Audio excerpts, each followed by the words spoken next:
Someone can share. We are reading from Srimad Bhagavad Gita, chapter 6, Dhyana Yoga, verse number 33, 6.33. Sorry, yeah. Thank you for joining. We are reading from Srimad Bhagavad Gita, chapter 6, titled Dhyana Yoga, verse number 33. If someone can share 6.33 on the screen, that will be great help. Thank you. Om Namo Bhagavate Vasudevaya. Om Namo Bhagavate Vasudevaya. Om Namo Bhagavate Vasudevaya. Narayanam Namaskritya Naram Chaiva Narottam Devim Saraswatim Vyasam Tato Jayamudirayat Nasta Prayeshu Abhadreshu Nityam Bhagavata Sevaya Bhagavati Uttama Sloke Bhakti Bhavati Naistiki. Hari Om Tatsat. 6.33. Arjuna Uvacha Yo ayam yogastvaya prokta samyena madhusudhana etasyaham na pasyami chanchalatva sthitim sthiram. Arjuna Uvacha Yo ayam yogastvaya prokta samyena madhusudhana. It is 6.33. At least that's what I have been told. So, is it not correct? Hare Krishna, Krishna Abhananda Prabhu. Yes. There was a confusion actually. When Maharaj took the class on Monday, then one class was actually kind of missed. So yesterday Maharaj took 6:31. So if you can take both 6:32 and 6:33, that would be fine. Okay. So we'll start chapter 6, verse number 32 then. Atma upamyena sarvatra samam pasyati yo arjuna sukham va yadi va dukkham sa yogi paramo mataha. Atma upamyena sarvatra samam pasyati yo arjuna sukham va yadi va dukkham sa yogi paramo mataha. Atma upamyena sarvatra samam pasyati yo arjuna sukham va yadi va dukkham sa yogi paramo mataha. Synonyms. Atma, within itself. Upamyena, by comparison. Sarvatra, everywhere. Samam, equally. Pasyati, sees. Ya, ihu, Arjuna, O Arjuna. Sukham, happiness.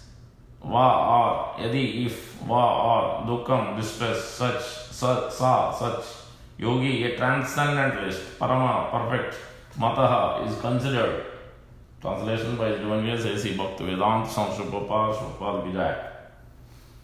Is a perfect yogi who, by comparison to his own self, sees the true equality of all beings in both their happiness and their distress. O Arjuna. Please repeat. He is a perfect yogi who, by comparison to his own self, sees the true equality of all beings in both their happiness and their distress. O Arjuna. Purport. One who is Krishna conscious is a perfect yogi. He is aware of everyone's happiness and distress by dint of his own personal experience. The cause of the distress of a living entity is forgetfulness of his relationship with God, and the cause of happiness is knowing Krishna to be the supreme enjoyer of all the activities of the human being, the proprietor of all lands and planets, and the sincerest friend of all living entities. So this is going back to 5.29. Prabhupada is rephrasing here. The perfect yogi knows that the living being who is conditioned by the modes of material nature is subjected to the threefold material miseries due to the forgetfulness of his relationship with Krishna.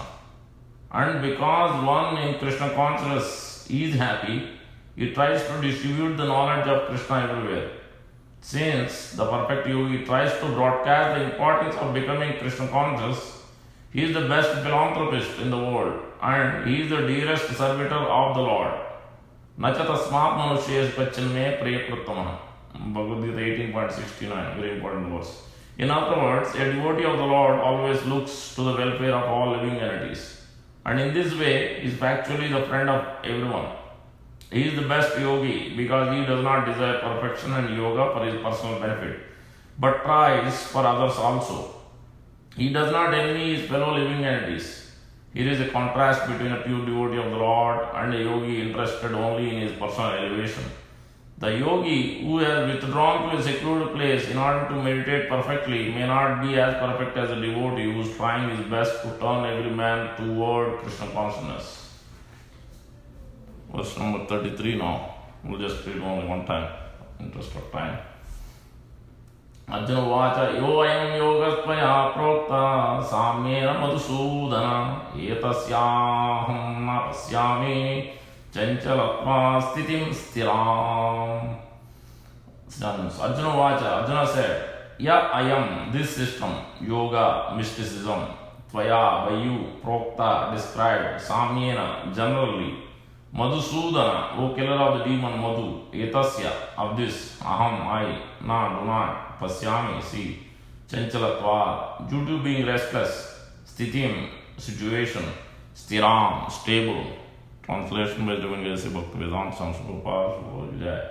Arjuna said, O Madhusudana, the system of yoga which you have summarized appears impractical and unendurable to me, for the mind is restless and unsteady.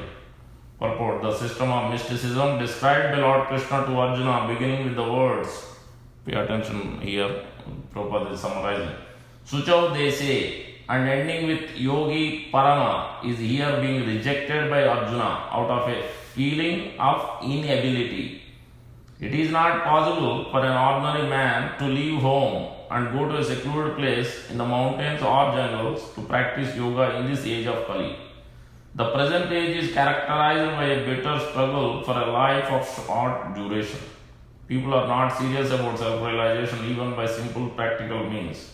And what to speak of this difficult yoga system, which regulates the mode of living, the manner of sitting, selection of a place, and detachment of mind from material engagements.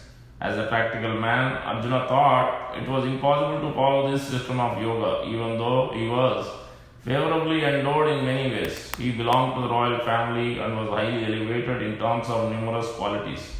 He was a great warrior. He had great longevity, and above all, he was the most intimate friend of Lord Krishna, the Supreme Personality of Godhead. 5,000 years ago, Arjuna had much better facilities than we do now. Yet, he refused to accept this system of yoga. In fact, we do not find any record in history of his practicing it at any time. Therefore, this system must be considered generally impossible in this age of Kali. Of course, it may be possible for some very few rare men, but for the people in general, it is an impossible proposal. If this were so 5,000 years ago, then what of the present day? Those who are imitating this yoga system in different so-called schools and societies, although complacent, are certainly wasting their time. They are completely in ignorance of the desired goal.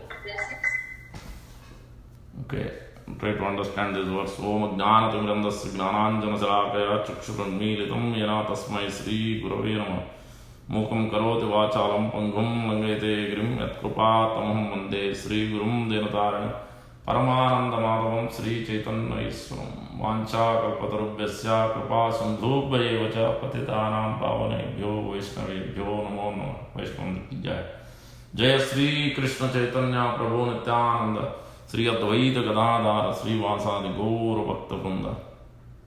Hare Krishna, Krishna Krishna, Hare Hare, Hare Rama, Rama Rama, Hare Hare. Sri Chaitanya Mano Vishtam Stapitam Yena Bhutale Swayam Rupa Kada Mahyam Dadati Swapadantikam.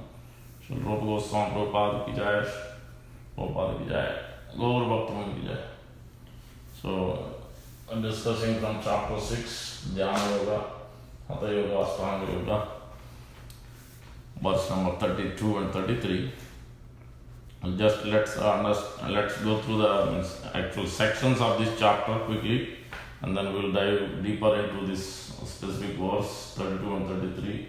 Both are talking about 32 is the last verse of the yoga system Krishna is describing, and 33 Prabhupada is Arjuna is questioning, and Prabhupada is concluding in this verse what is being described, what type of yoga, beginning and ending. Prabhupada is quoting the purport. 33. So this chapter is categorized into almost 6 sections in one way. There are so many angles of vision for Bhagavad Gita and Srimad Bhagavatam. So one way to look at the first section is 6.1 to 6.4, advancing in yoga through detached work, and then 6.5 to 6.9, second section, yoga ruda stage, giving up work, and then 6.10 to 32 is Ashtanga yoga sadhana, further stages in yoga practice, or Aruda Muni. So, or Arurukshu to Aruda, you can say. Then 6.33 to 36 is necessity of controlling turbulent mind. And then the last, and then fifth one is 6.37 to 43, the destination of unsuccessful yogi. And verse 46 to 47, the last 2 verses, the topmost yogi. In this way, this 6th chapter, Dhyana Yoga, is been categorized. Now, so here Krishna is, Arjuna is asking, so before that, let's see the connection from chapter 5 to chapter 6, what's happening, and then what type of questions Arjuna is asking. This is coming from all the way from chapter 2, verse number 54. Arjuna is asking the first and foremost question. There are 7 questions in this first section of Bhagavad Gita, first 6 chapters. First one Arjuna is asking in the second chapter about who is the self-realized soul, what are his characters, how does he sit, how does he walk, how does he act. Those are the 4 questions Arjuna is asking, 2.54. Then Krishna elaborately explains the characteristics of self-realized soul, and that one point is also, one example is very important. Actually, a few more things also very important. He's talking about how the successful self-realized soul, fully fixed up in Krishna consciousness or in samadhi, is always how his mind, intelligence, ego and senses, these 4 things, how he controls, how he uses them in Krishna service, how he doesn't get attracted, doesn't get deviated at any point. So that is what is characteristics. So especially this chapter, if one thing we want to think about is about thinking, to concentrate on the thinking along with the mind, because mind's job is to thinking, feeling and willing, accepting and rejecting. That is the mind's job. Mind is generated in a mode of goodness when the false ego is in touch with 3 modes of material nature, especially in the mode of goodness. Then the good mind is generated. When it is in touch with the mode of passion, intelligence is generated. So on. This is explained in Canto 3, Srimad Bhagavatam. So that was the first question, and there Krishna explained in detail about the mind. So now bringing back, and in the third chapter, Arjuna asks, and 5th chapter beginning also same question Arjuna is asking in a different way, but almost same. 3rd chapter, Arjuna is asking, you want me to work or you want me to renounce? Because as though you explained, control the senses, don't work too much, do the sacrifices, various ways, buddhi yoga, karma yoga, Sthita Prajna, different ways he is using, talking about intelligence, 2nd chapter. So that's why Arjuna was bewildered or confused. I was thinking, I can renounce, I don't need to work. The second question Arjuna is asking is, if you think intelligence is better than fruitive work, why are you asking me to engage in fruitive work? So basically it's a renunciation of work or work in devotion. That was the second question Arjuna is asking. And then later on, the 3rd question Arjuna is asking in the same chapter. So that is the Karma Yoga title, where Arjuna is asking why somebody is forced to engage in sinful activities as though engaged by force. So even though he doesn't want, but by force he has been engaged. Why? So that's what Arjuna is asked. That was the 3rd question. And then Krishna explains, obviously, the lust is sitting in all 3 places: mind, intelligence, false ego. So we see the connection of the mind, how a successful yogi controls the mind, how one who is not successful always operating on the mental speculation. Prajahateva mana kaman sarvan pardha manogatam. That was 2.55. Krishna is addressing questions to Arjuna. And then the mind topic is coming in the 6th chapter, because generally we think that 6th chapter is not for us, not for devotees. This is for yogis, Krishna is talking about. But there is a relevance, there is an importance for us also as devotees. What is that? We will try to see. So that's why mind is very important aspect in this chapter of 6, and as devotees also it is very important. And the 3rd chapter also Krishna is stressing how the lust is situated in mind, intelligence, false ego. Is also even the ego is also important. We'll come to that. When Arjuna is using Madhusudana in this 33 verse, what exactly it means? There is a important interesting facts about why Madhusudana is used, and we dwell in detail into that. So now, then the 3rd question we see from Arjuna, that why somebody is forced to engage in sinful activities. Now the 4th chapter, obviously Krishna just picks up without Arjuna asking any question. Transcendental knowledge talks about, but then Arjuna asks, okay, you are saying all this lineage, but how do I know you are senior to all of them? Then how do I know? That was the 4.4 is asking the 4th question. Out of this disciplic section is confused. Means Arjuna and Krishna are more of age-wise, but he is talking about all so many lineage, disciplic succession. So that's the questions that goes on chapter 4. That was the 4th question. Now 5th question Arjuna is asking in the 5th chapter beginning, same as in the 3rd chapter beginning, if you see. So he's asking, so your explanations, whatever you explained so far, it is very confusing. Please explain decisively one thing for my permanent benefit. I should work or renounce the work? Please tell me decisively. This is the 5th chapter beginning. Arjuna is asking. This is the 5th question. Then Krishna has to explain the karma yoga, but with the transcendental knowledge, which is explained 4th. So he is stressing, and at the end Krishna is concluding. Ultimately, when you understand that you are not the enjoyer, I am the supreme enjoyer. Bhoktaram Ignatapsam Sarvalok Mahesram. I am the friend of all living entities. I am the controller of all living entities.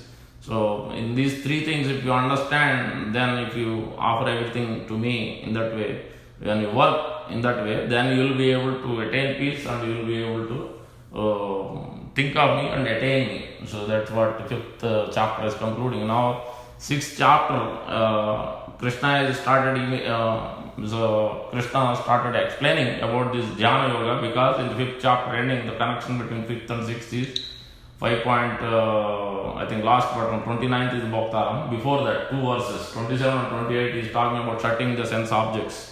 So he's talking about already hinting about the Dhyana Yoga, because one who is, so this is for a general devotee, he can practice this Krishna consciousness. But those who are too much attached to the bodily conception, too much attached to, for them, just like in Srimad Bhagavatam also we see that in the one Parikshit Maharaj submitted to Sukadeva Goswami at the end of 1st canto, 2nd chapter. 2nd canto begins with the same way. It doesn't directly jump into pure devotional service. 1st chapter is more those who are too much attached to the bodily conception. There is a meditation on Lord Vishnu, impersonal aspect, but are still on the body of the Lord. And then gradually it takes that practitioner to pure devotion in the chapter 3. Chapter 2 is like more of a Paramatma, meditation on the super soul. 3rd one is a pure devotion. That is a gradual progression. That's how Krishna presents here also. So the 5th chapter is here Krishna is talking about the Dhyana Yoga meditation. So we see that way. So here there are in this verse 32 and 33. 32 Krishna is talking about the last highest step, because 32 in this chapter Krishna is talking about Aru Rukshu and Aruda. Aru Rukshu means beginning stage. That means one who is not at control his senses, he hasn't even come to the beginning stages of perfection, then there is no question of him giving up work, go to Himalayas or any place to sit. So rather they must practice actually this process, they must actually work. So one who is come to that Aruda stage, that means he already perfected controlling his senses, regulative principles, all this, then for him no need to renounce work. He can renounce the work. But the beginning stage, you cannot renounce work. That means you will be a pretender, like in chapter 3, Krishna is talking about. So artificially try to go and try to control the senses sitting at place in forest or wherever, then it will be a big problem. So this process, so as we see in 33, Arjuna Vacha, Yo ayam yogas tvaya prokta. Oh I am this. What is that yoga? Yoga of mysticism. What does that yoga of mysticism means? There are 8 steps in that. Yama, Niyama, Asana, Pranayama, Pratyahara, Dharana, Dhyana, Dharana and Samadhi. So Yama means controlling the senses. So Niyama means regulative principles. So the yogi first and foremost important aspect is controlling the senses. Even as devotees, this is very important aspect. And Niyama is regulative principles. Hare Krishna, mute your lines. Yeah, thank you. So Yama means controlling the senses, Niyama means regulative principles. Very important, as we can see in Nectar of Instruction, Upadesha Amrita. For devotees also this is very important, because if we cannot control the senses, and mind is such that mind is above the senses. Mind is like a, it is showing all, it is like a display. If you look at the car, we all drive the car, so it is like our display board, where you have everything, shows up. If there is a problem with the engine, if there is a problem with the tire pressure, whatever, the whole body, the car's body, you can look at as senses. The eyes, like the lights, so ears and all these Gyanendriyas we see, like our gross body, and the subtle body, mind means impulsive. So the mind is like your dashboard of the car, where all the symbols are there and things pop up. So like that, mind always brings back your attachment of the senses to sense objects, keeps coming up, popping up things.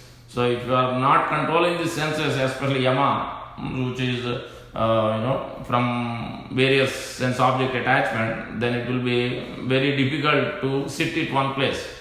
Even if you try to, that means it is also for chanting. And so Krishna even we'll see that in Srimad Bhagavatam, the Siddhas are praying to Supreme Lord when Daksha Prajapati Yajna has been spoiled by Lord Shiva's associates.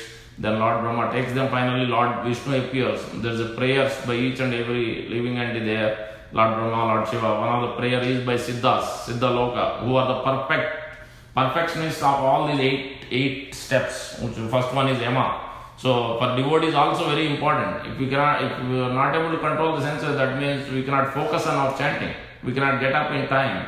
We cannot even sit, and while chanting also there is no focus. One day we will wake up at 6, one day we will wake up at 4. So there is no consistent focus in waking up, and there is no consistent focus in hearing while chanting also, because there is no control of the senses. And the second one is a regulatory principle. So the first and second of Upadesha Amrita, we see that positive regulative principle means there is a positive and negative. And negative is the 4 regulative principles which we talk, meditating, all those things. But the positive is the chanting, taking only Krishna Prasad. These are the positive regulative principles we must follow. Otherwise, there is no way we can control the senses. Artificial we can control sometime, but things immediately pop up. Just like as I was telling about the car, the dashboard. On the dashboard, generally not everything pops up. Many times the car may seemingly functioning fine. It only pops up few things. But sometimes it doesn't pop up anything, but smoke might be coming from the hood, or some other things are happening, but it is not showing up on our mind. So sometimes that means the mind, we may think that, okay, I have this problem, attachment, this problem or that problem. We may detect by our own self, but not everything we can detect. So that means false ego is there, so illusion is there. So that's why we need a bona fide spiritual master. We need a very attentive hearing. So we can see from Siddhas, who are the perfectionists of this eightfold mystic yoga system. So that's why controlling the senses. So Vacho Vegam, Manasa Krodha Vegam, these especially tongue and speech and mind and genitals, all these things, that is the controlling the senses is very, very important. So especially tongue, the Gyanendriyas is very important. So then the niyama regulated in the positive is about the devotional service. So that is very positive, and negative is the four regulated principles which we know. And then the asana, practicing the sitting postures. So different asanas are there. So that is not going to be possible even if you sit. If the first two steps are not done, then you will not be able to sit it even in one place for a longer period. We all know how difficult for us to sit even 1 hour in the class. We try to look for various things. We cannot even sit. That is the challenge in Kali Yuga especially. So imagine what is our situation for performing this kind of yoga. And then pranayama, breathing exercise, kumbhaka, raichika. So closing one side of the nose and breathing out from the other. So this has to practice for a long period of time. And then pratyahara, that means senses are withdrawn. So that is going back to 60 or 61, where Krishna is talking about the self-realized soul controls his senses like a tortoise. Tortoise, whenever it wants, it can retract its senses, takes all his limbs into its within its main body. So all his limbs. Same way the self-realized soul takes his control his senses whenever it wants, whenever he wants. He has full control over it. So that is what pratyahara step means. So it's a gradual progress, and these are the very difficult steps, especially pranayama and pratyahara is the most difficult. One who passes through that stage, then they come to dhyana. Dhyana means meditation. So if your still senses are being attached to something, is not withdrawn like a tortoise, then there is no question of meditation. What are we going to meditate? Then dharana. Dharana means fixed in meditation. We might be meditating, but in few minutes we will mind will go somewhere else. Dharana means fixed in meditation, complete focus. Dhyana is meditation, but sometimes your mind may go still. So that's why dharana means it is fully focused meditation. There could be one-off cases, so that's why then there is a next step. After a severe focus of this fixed in meditation for many months and years, and we see that this is like a bhava stage. We see from Narada Muni's example in Srimad Bhagavatam. He did for many months, and then he is able to see Krishna, hear from Krishna with a glimpse only. Then he disappeared. And then Samadhi, then he is able, Krishna told him, you will come to this final stage and see me in the next body. So when you give up this body and take up another body, that's when you will see me. So that's like that Samadhi stage. So these are the 8 stages or mystic perfections. And that's what here it has been talked about. Yo ayam yoga tvaya prokta samyena madhusudana. Now why Madhusudana is used? Because Arjuna is explaining it is my mind is very difficult to control. So chanchalatva, it is very impractical what you told. Following this sitting at one place and breathing exercises, pranayama, pratyahara, dharana, what you explained is very difficult because it is unusual, impractical. And Prabhupada explains in the purport, this is impractical for Kali Yuga. Samyana means in general, for most of the people, 95, 99.9 is not possible, but very few rare men, it is possible.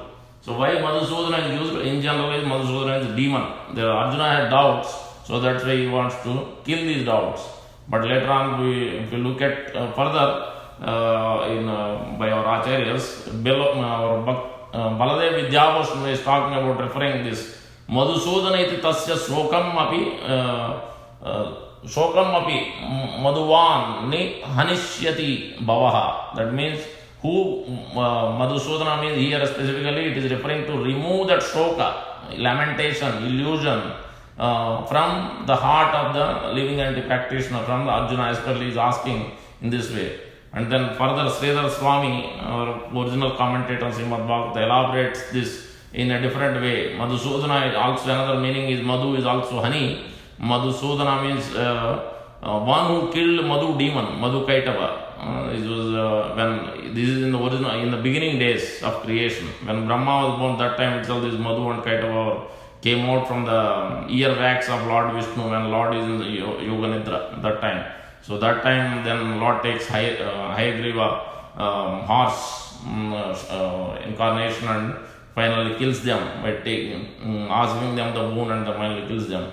But it is not Lord Krishna. But why Lord Vishnu's name Madhusudana is used then if it is Lord So basically it is talking about Lord also is more sweeter than honey. Lord Krishna is more sweeter than honey. So Sridhar Swami refers, false ego, here it has been talking about removing the false ego. False ego is as sweet, even sweeter than honey, as sweet as honey, and it resides in the heart of all living entities, making one forget his actual real identity. So that is the importance of Madhusudana. You can imagine, because of false ego, we are suffering and not able to control our senses. So now, going back to we can see the example that who has controlled the mind, how this Krishna conscious process is being recommended. So that's why thinking, feeling, willing. So is very, very important, which is to think about the Supreme Lord, meditating on the Supreme Lord, chanting the holy name of the Lord. And then gradually that chanting will reveal Nama, Rupa and Guna and Leela. That means chanting the holy name will reveal the Rupa of the Supreme Lord, and then qualities of the Supreme Lord, finally the pastimes of the Supreme Lord. That is also explained through mystic perfections later on. But these mystic perfections, Lord Krishna is called Yogeswara. There is a Yogi Iswaran, there is a Yogeswara. Lord Krishna is the origin of the whole system of this yoga. All the mystic perfections are there in Krishna. Prabhupada explains, Krishna explains to Uddhava in chapter 15 of 11th canto, where it talks about there are 8 primary mystic perfections: Anima, Lagima, Mahima, Prakamya, Vasita, Istavasita, Kamya Vasita. So all 8 perfections are there, mystic perfection. These are primary. These are in Krishna, in originally, in full. What we see in the material world is of the external energy, is material. For a devotee, he doesn't need, he doesn't desire any of them. But when for one who is engaged in pure devotion service, he automatically gets this. But he doesn't use it, he doesn't want it. But when it is needed, he will use. When Krishna will allow him to use. And devotee also doesn't want, but when he really needs, that's when he will use. Like Rasikananda Prabhu and 4 Kumaras and other devotees, examples are there where when they needed, then they used it. But otherwise, generally they don't. So automatically these are given. But those who are mystic perfection, those are mystic yogis, these Ashtanga yogis, they are performing these after many, many lifetimes. They may come to the birth, but still, this is still external and this is still material. But Lord Krishna has everything is that is internal energy, not of external energy. Those perfection, what is there in Krishna.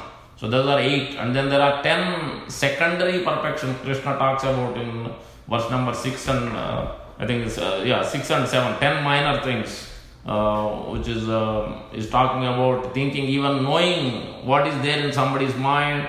So like that, there are 10 things Krishna explains in that Uddhava Gita. So that is about the mystic perfection. Now going back to the example, so let me go back to the Siddhas are praying how to control this mind. Those who are the perfectionists of this Ashtanga Yoga, Siddhas are the perfectionists. So they themselves are saying, praying to Lord Vishnu. What are they praying? They are saying, Ayam Tvat Kata Mrusta Piyosha Nadhyo Mano Varuna Klesha Davagni Dagda Trishardo Avagada Na Sasmara Davam Na Nishkramati Brahma Sampannavam Na. What it means is the Siddhas are praying like an elephant that has suffered in a forest fire but can forget all its troubles by entering into a river. Our minds, O Lord, always merge in the nectarian river of your transcendental pastimes, and they desire never to leave such transcendental bliss, which is as good as the pleasure of merging in the absolute. So basically, they themselves, Prabhupada explains in the purport that these Siddhas are experts in this eightfold mystic perfection. But they themselves, even though they are the Siddhas, but they are actually pure devotees. They are saying, by hearing this nectarian Krishna Katha, like rivers of the transcendental pastimes of the hearing, then we can really attain the highest bliss. This is like the elephant, when there is a forest fire, it is running, so much fire and heat is coming, but immediately enters into the river, it cools down, feeling so happy, blissful. So all the fatigue and everything, the heat and everything is gone. Same way as the Siddhas are praying that by simply hearing about your glories, we are able to come to that highest perfection. That's what they are meditating. So if they themselves are saying, then what we are supposed to do? We have to follow the same of following the Krishna consciousness of chanting and hearing. So and then Sridhar Swami is explaining about this samadhi also. So and we see that Prabhupada himself, if we go back in before Prabhupada coming to US, in the beginning itself, Prabhupada himself followed this Krishna consciousness process, hearing with rapt attention, especially from his spiritual master, Srila Bhakti Siddhanta Thakur Goswami Prabhupada, and intense prayers and intense chanting to such an extent that even sometimes 3 days or more, continuous chanting, no eating, no sleeping, only chanting, simply chanting continuously for 3 days, 4 days. This is Acharya Prabhakar Mishra, first disciple of Srila Prabhupada, is giving this. How Srila Prabhupada is one time, what happened? On the Janmashtami day, when he returned, he went somewhere, and then when he returned, he saw Prabhupada wearing a Kadamba flower garland on his neck, and he was dancing and performing Sankirtan blissfully in the temple hall, going up and down and running and doing Sankirtan, dancing, and he is completely nothing of this material world. It is completely looking like a spiritual world. And he asked, and then Prabhupada didn't answer anything that day. He asked multiple times, who has given this garland, what is happening, what is this? So he didn't answer. And the next day when he asked them, Prabhupada said, yes, when I was singing for the Lord Krishna, then Lord Krishna suddenly appeared and he gave this garland, because Kadamba flowers in general itself is very rare to get there, Jhansi. And then on top of it, these are big like a golf ball, tennis ball, not even small, and it's impossible to be there, even that area. So this is so basically it is giving the proof. Lord Krishna himself is given, and he is dancing, but as soon as I was after praying, and then I opened eyes and I tried to touch his feet, then immediately it disappeared. And then Acharya Prabhakar Mishra is saying this is Prabhupada used to do like this, chanting continuously for days without eating and sleeping. So this is what that Prabhupada says, and Satsvarupa Goswami Maharaj also initially he used to hold back. He used to go only if Prabhupada invites him for a program, then he used to go. Even when Prabhupada asked him, okay, you want to get initiated, that's when he used to open up and go. Then Prabhupada broke his, that false ego, broke his, that kind of, thinking. His mind is not really pictured up. Love is two ways.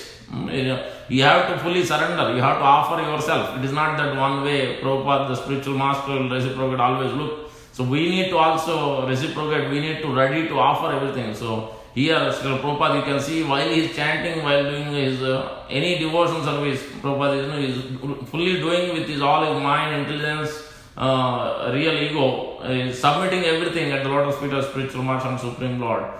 Fully in love, with really genuine love. So that's why Lord Krishna is reciprocating, he himself is appearing and is reciprocating, is able to communicate. But in our case, we don't have that genuine, that's why we have a problem with this controlling the senses, following the regulative principle. There is no consistency in our practices. We have doubts, in practice about hearing, about devotion service, actual doing. That's why it is very important also engage in deity worship. It is very important because then we can at least meditate on the lotus feet of the Lord, lotus nails of the Lord, lotus waist of the Lord, lotus eyes of the Lord, lotus face of the Lord. So everything is so blissful about the Supreme Lord. Unless we attach, like generally we meditate on our kids, small babies, or our parents, or we think about them because we are so much in meditation, so much we spend so much time, we're constantly thinking or talking and communicating. But we are not doing the same thing in our chanting. Chanting we are supposed to hear while chanting. In the beginning, as we come to that perfection, then gradually that stage will be revealing what we are supposed to do, next steps. But in the beginning, also we should be meditating. What I can do for the Lord in our prayers, in our meditation, looking at the deity, worshipping the deity. So that meditation must be there. That means unless we touch the Lord, unless we feed the Lord, unless we see the Lord with that intensity, unless we offer those intense prayers, where is the question of crying, where is the question of going to that meditation, absorption? There is no question of pratyahara. We are still the sense objects Because unless positive things are filled up with mind, intelligence, ego everywhere throughout the body, there is no question of giving up the attachment from worldly things. And detachment cannot happen. So that's why we have to intensify our sadhana in our practice slowly and gradually. Obviously, if you have just started a year ago or 6 months ago or a few days ago, then obviously we have to start slowly and gradually. But those of us who are there, but still we are struggling to follow the focused mind, concentrating on our chanting and trying to cry. We have to cry to the Supreme Lord. Why we are not crying? Why tears are not coming in our sadhana, in our worship, in our serving to the Supreme Lord? And that is the only way. Only by Chaitanya Mahaprabhu, Nityananda Prabhu and the spiritual masters' mercy, Srila Rupa Goswami's mercy, we can really come to that stage of laulyam, intense greed.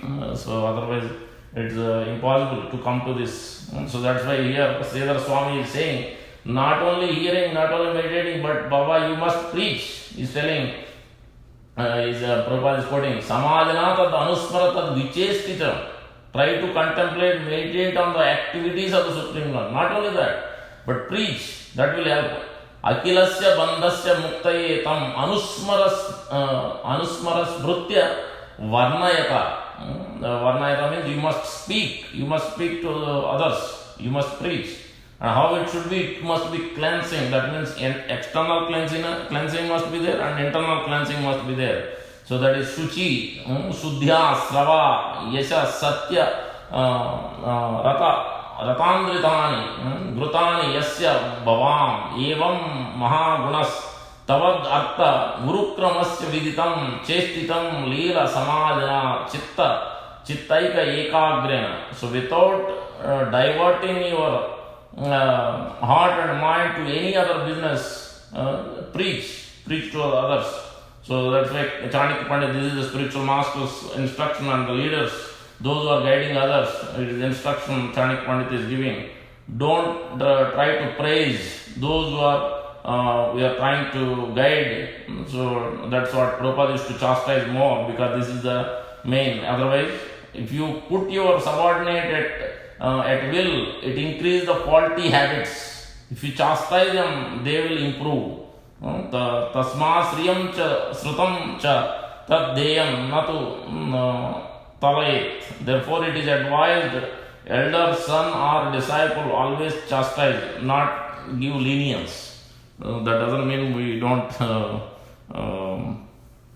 acknowledge what they are doing good, obviously, but more we have to see where to correct. That's what Prabhupada is to give. Even chastisement is also a mercy of Srila Prabhupada.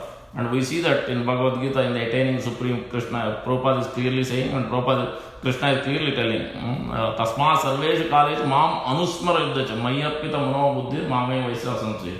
And then abhyasa yoga yuktena chetasa nanya gama. In both the verses, if you look at the purport, Prabhupada is saying clearly, mind must be engaged in Krishna's service and do our activities, at the same time also think of him and offer those activities. So you cannot give up activities, you cannot give up service.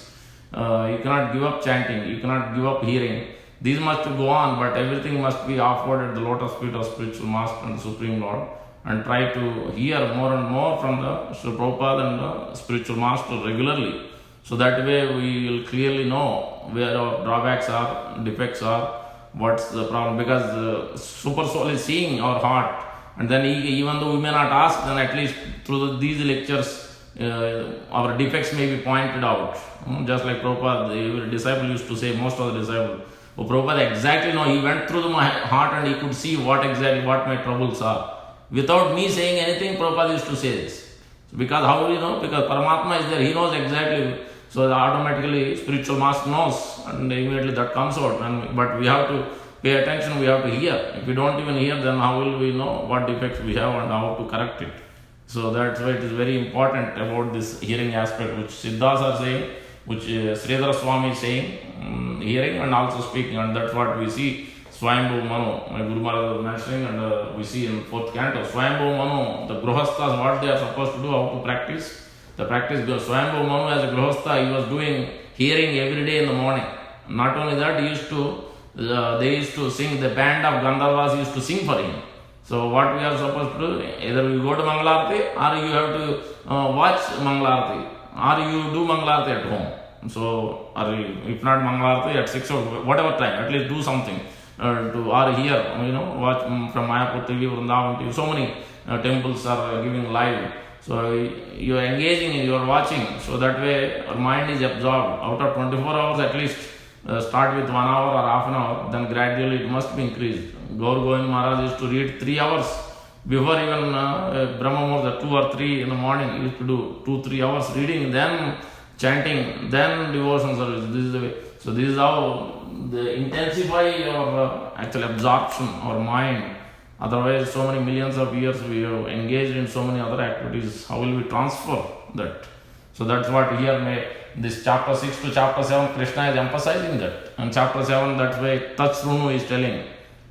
Chapter 6 is talking about thinking, how mind can be absorbed. And immediately chapter 7 begins. Sri Bhagavan was Maya Asakta Mana Partha. He is talking about the mind. Again, chapter 2 connection to 3, to 4, 5, everywhere this connection is their mind, intelligence and ego, how to transform that. But at different levels of connection is there. So specifically 6th chapter is talking about how to control the mind with more and more attention to hearing and chanting and physical service. So that the 6.47 is important, that connects to 7.1. Tat Shrunu, that's why Krishna is emphasizing. If you want to control your mind, you better hear every day with rapt attention from your spiritual master, from other devotees, while you are chanting. These 3 things must go on. From your spiritual master, from devotees, from your own chanting. While chanting, you must hear, pay attention while hearing how clear it is, whether you are spelling correctly or not. How much time it is taking? Is it taking 8 minutes, 10 minutes, 12 minutes each round? That means something is wrong. So these things must be observed carefully. Defects must be observed by ourselves, and we must allow other spiritual masters and the Siksha Gurus to find out your defects. That is the only way we can get out of our miseries and difficulties. Just like our manager's job, senior managers, vice president, whatever in our company, what they do. They will always find out performance reviews, what they do. They will pick up where you are lacking, what you are doing wrong. But here we don't ask generally, we are very shy or we think we are great, then we don't ask anything of spiritual masters, others. Then how will we know where to go and what to correct? So that's what we have to see. Then we can come out of this, come to this perfection of this Krishna consciousness slowly and gradually. Because by seeing the heart, Supreme Lord, spiritual master will help us. So thank you very much. So for your paying attention and patience. Andhra Srimad Bhagavad Gita ki jai, Prabhupada ki jai, Gaur Bhaktivinoda ki jai. Any questions, comments, reflections, corrections? Please share.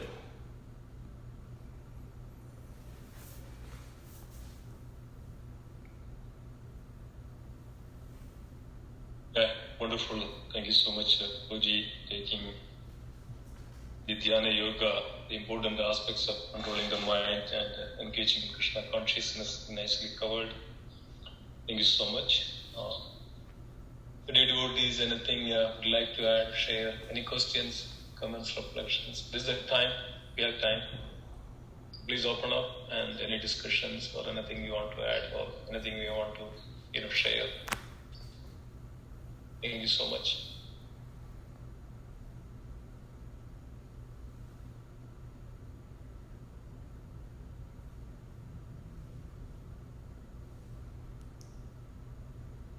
Dear devotees, please share your thoughts or questions, comments. Feel free. We're all here to progress together. We are here to learn together. Exactly.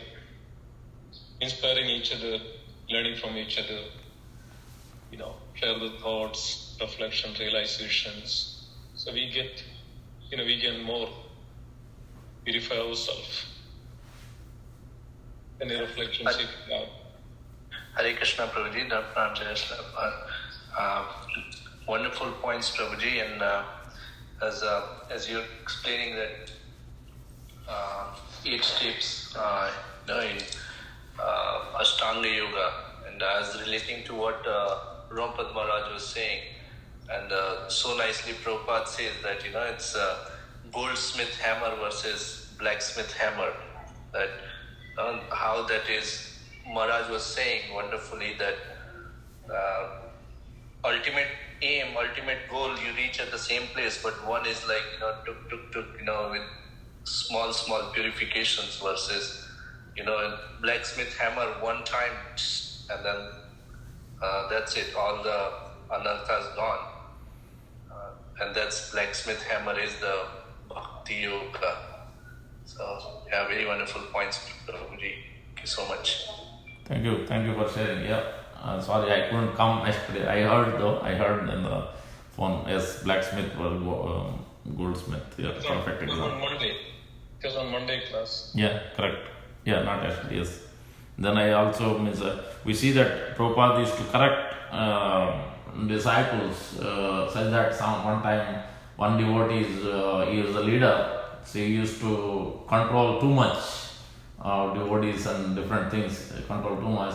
Then at the time of his initiation, Prabhupada gave his name and then Kaivalya or something, Kaivalya Das, and then he said, Das, 100 times Das, bow down, Das. He told repeatedly. So basically, because his mindset is to control, I am the controller, yes, to some extent, but you are not the controller of devotees. That is with Srila Prabhupada. That's why if somebody asks who is the in charge, who is running the show at temple, it is not none of us. It is actually Srila Prabhupada and Sri Radha Shyamsundar and our deities are running everything. Obviously our authority, our leaders are there, but actually they are the ones. Without their mercy and guidance, it's very difficult. So that's why chastisement is also mercy coming from Srila Prabhupada. We see that then, so we can easily chop out that blacksmith, goldsmith. That example also we can see two ways. We can look at when you if you look at what you call the deity, when somebody who is carving the deity, he takes a chisel and take out the make into carving of nice deity. So that is like a representing of unwanted anarthas are there. Only the spiritual master who can see what these are, another what defects, what another we have. So he corrects, he points out immediately, chisels out that piece, that portion from us, so that some of the disciples are giving in their realization. For 25, 30, for the whole life, I remember that chastisement. It helped me a lot. If that wouldn't have happened, I wouldn't have progressed. I wouldn't have come to this path. So that is what it does.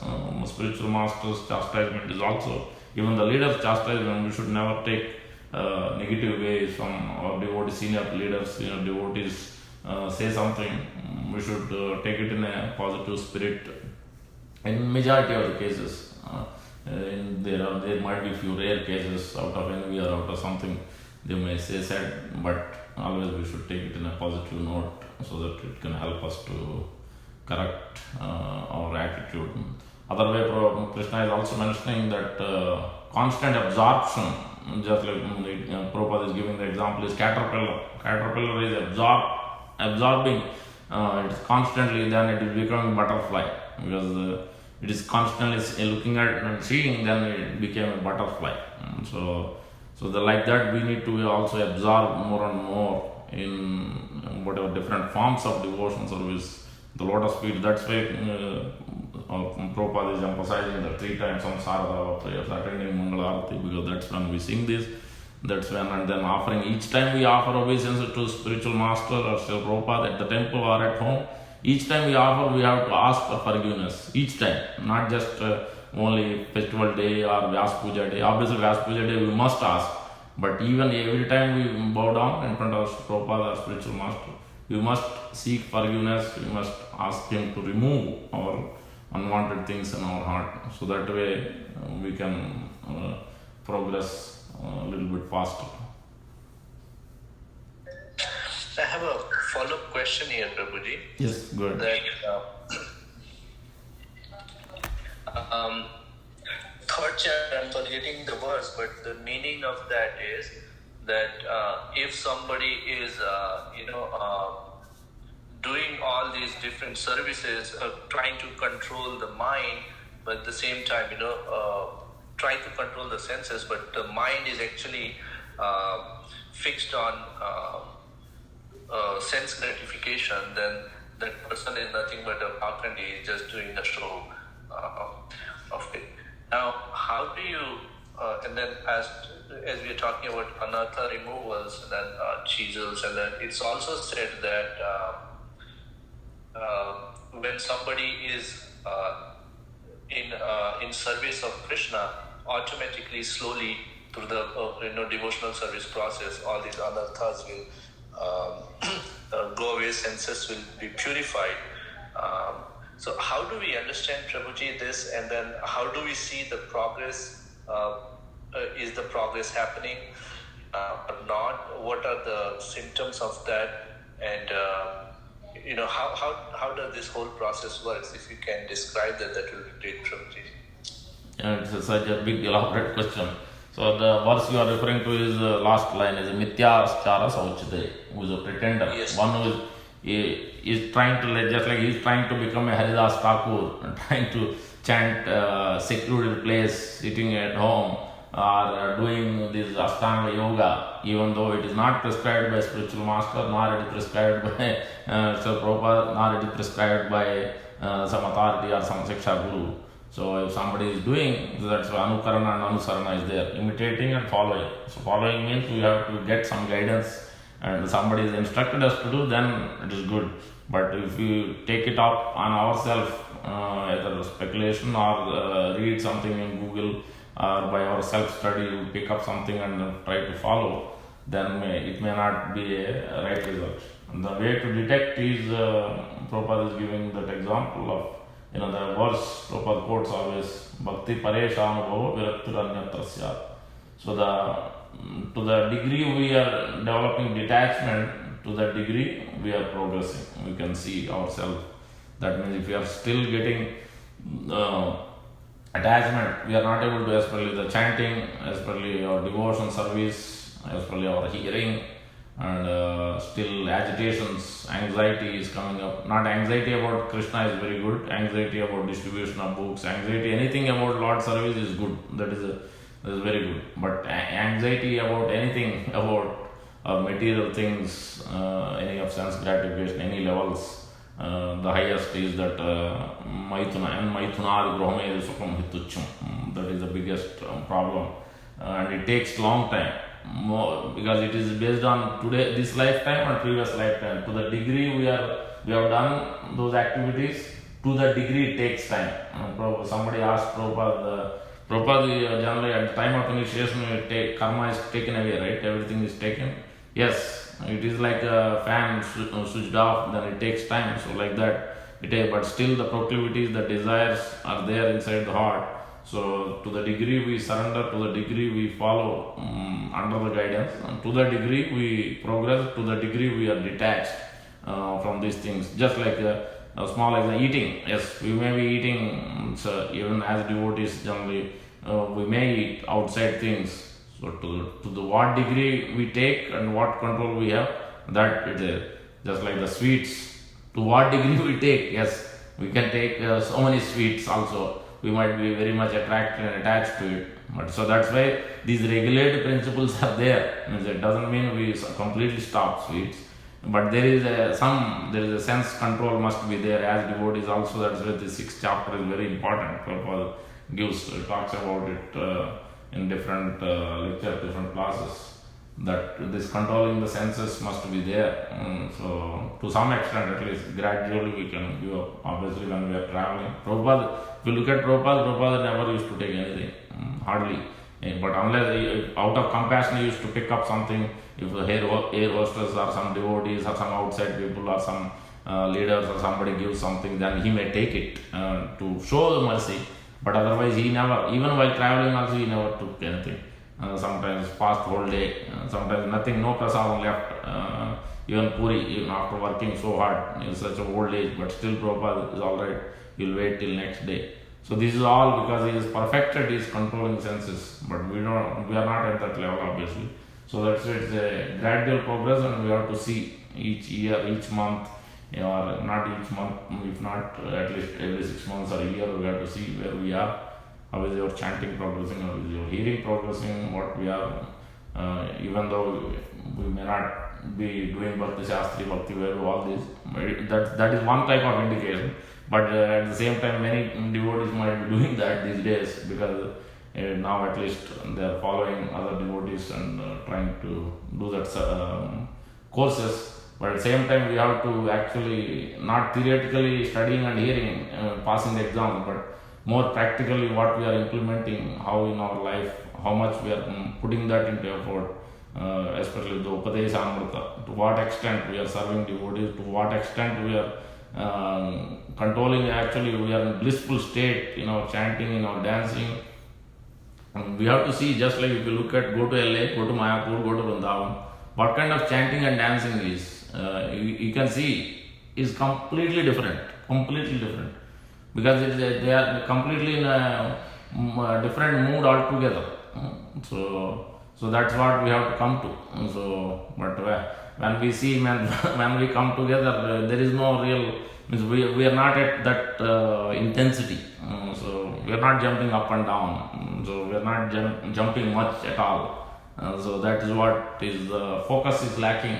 Our progress is being checked or curtailed because of our shortcomings and insincerity and less determination, less focus, whatever, or so many other diversions we may have.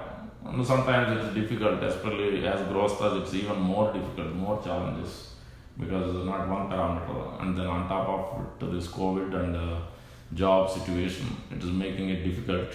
But we have to constantly observe and then correct it. So especially the chanting, hearing and doing physical service, these three things must go on.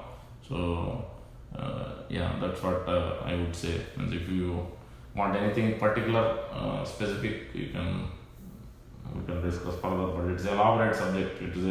It's more of a one-on-one or a personal conversation. It has to be more specific. Then we can go in detail. But otherwise, in a general sense, on a high level, I can say this much. Wonderful points, Prabhuji. Thank you so much. All glories to Prabhupada. Any other devotees express their thoughts, reflections?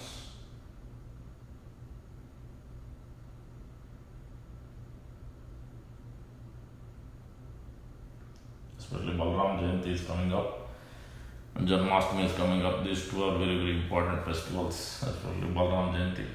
Lord Balram's mercy and his instruction, his guidance, his chastisement, like he has killed Ramaharshan Sutta. So he is the only one who can remove the Anandas. So we must read. If you want to understand Anartha Nivritti, read those, this chapter, I think almost 30 or so demons killed. I think few demons are killed by Lord Balram, and that Acharya said, those demons, those Anarthas, we have to remove ourselves. Lord Krishna, whoever he killed, the demon, those demons of doubts, anarthas, Lord will remove, spiritual master will remove. But the Lord Balram, whoever demons, whatever demons he killed, like Pralambasur and Aghasur and I forget, and Dvivida Gorilla. So those demons, we need to try to remove ourselves. Then all other demons, Lord and spiritual master and sadhus, they can remove. And much more clarity is given by Bhaktivinoda Thakur and Vishwanath Chakravarti Thakur and other acharyas on these specific aspects. So that's why reading Krishna book in the night, Prabhupada recommends, will help us. While reading that, then we'll know what anarthas we may have. Because if we hear, we read, then we'll see Prabhupada instruction on these specific anarthas. Then it helps us to rectify ourselves to some extent, at least. Prabhuji, if you can share that specific URL, if there is for, Lord Balram killing these demons and how that is like refers to or it's quoted that, these are the demons we have to kill ourselves. Yes, I'll send it, Prabhu. Yeah. Each demon represents either A couple of devotees and the quoting acharyas discussed about this, but I'll try to send you the links. Thank you so much, Prabhuji. Hare Krishna. Okay, already 8:20. If no other questions, I think can stop. Right.